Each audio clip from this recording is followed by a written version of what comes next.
Et on continue de parler de la RDC avec la journaliste de Reuters, Sonia Rollet, bonsoir. Bonsoir. Alors d'après vos informations, des minerais congolais comme le tungstène ou l'étain, que Kinshasa accuse depuis longtemps son voisin rwandais d'exploiter illégalement, pourraient être exportés légalement vers le Rwanda pour y être transformés dans le cadre d'un accord de paix actuellement négocié par les États-Unis.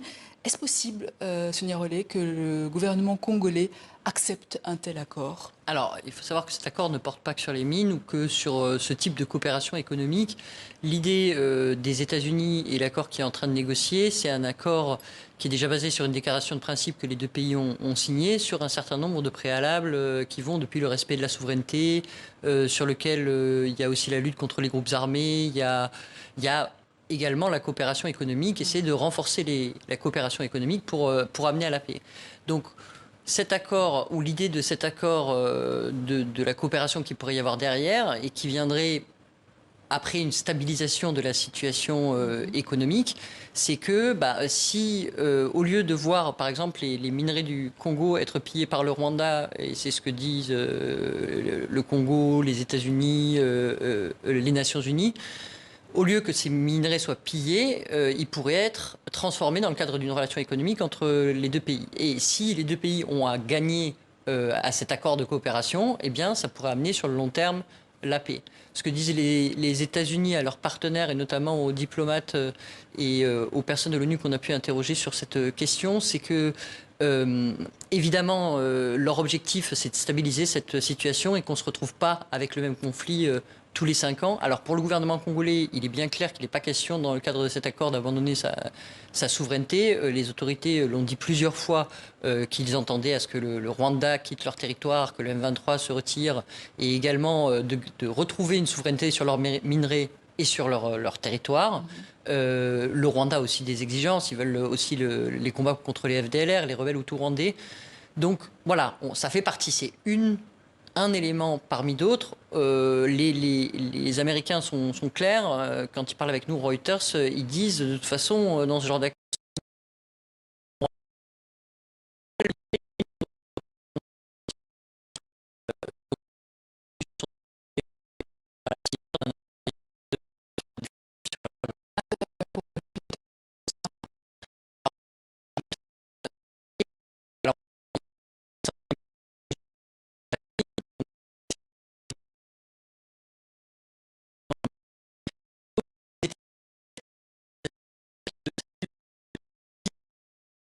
les deux accords, les États-Unis viendraient vont signer également des accords individuellement avec les deux pays.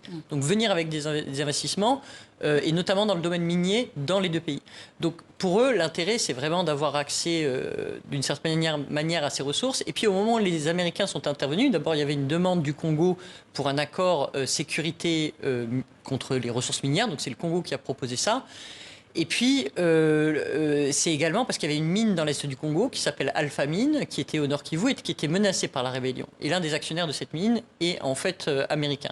Donc à ce moment-là, les Américains sont vraiment arrivés avec leur rôle de médiateur, mais ce n'est pas la seule médiation. Il y a aussi les Qataris, il y a aussi l'East African Community et la SADC. Donc c'est vrai qu'on se retrouve dans un processus parmi d'autres, mais les Américains misent beaucoup sur le fait que l'économie, le développement économique et que trouver des projets d'intérêt commun puissent amener une paix de long terme en RDC. Et c'est possible selon vous? Alors ça dépend des endroits et des minerais. C'est vrai que dans l'Est du Congo, le problème c'est que c'est des zones de minerais artisanales. Donc c'est de l'exploitation artisanale donc par des creuseurs qui souvent sont encadrés par des groupes armés. Quand c'est pas le M23, c'en est d'autres. Et que c'est compliqué de faire des investissements dans ce contexte. Le problème aussi des États-Unis, qu'ont les États-Unis dans ce domaine, c'est qu'ils peuvent inciter leurs entreprises à investir au Congo, mais ils ne peuvent pas les forcer. C'est pas comme la Chine qui peut venir avec des entreprises d'État et sur lequel il peut y avoir une coopération parfaite. Or, on sait que les entreprises américaines ont été frileuses ces dernières années à venir investir au Congo pour des raisons d'environnement des affaires et de situations liées à de la corruption ou à autre, et que donc est-ce qu'ils vont vraiment suivre là-dessus les diplomates américains disent oui, on a des contacts avec des sociétés qui sont intéressées. Il y a déjà des sociétés d'ailleurs qu'on voit signer un certain nombre d'accords, soit avec le Rwanda, soit avec le Congo, sur cette impulsion, et tout ça avec l'idée que ça incitera les deux pays à se réunir autour d'une table et à signer l'accord de paix qui leur est proposé. Une paix durable, est-ce que c'est possible avec ce genre d'accord?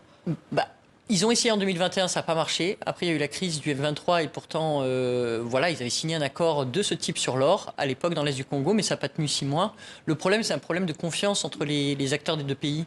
Donc c'est vrai qu'il faut savoir jusqu'où ça va aller et il y a tous ces procédures concurrents qui sont quand même problématiques et qui, voilà, il y a des problèmes de coordination entre les facilitations.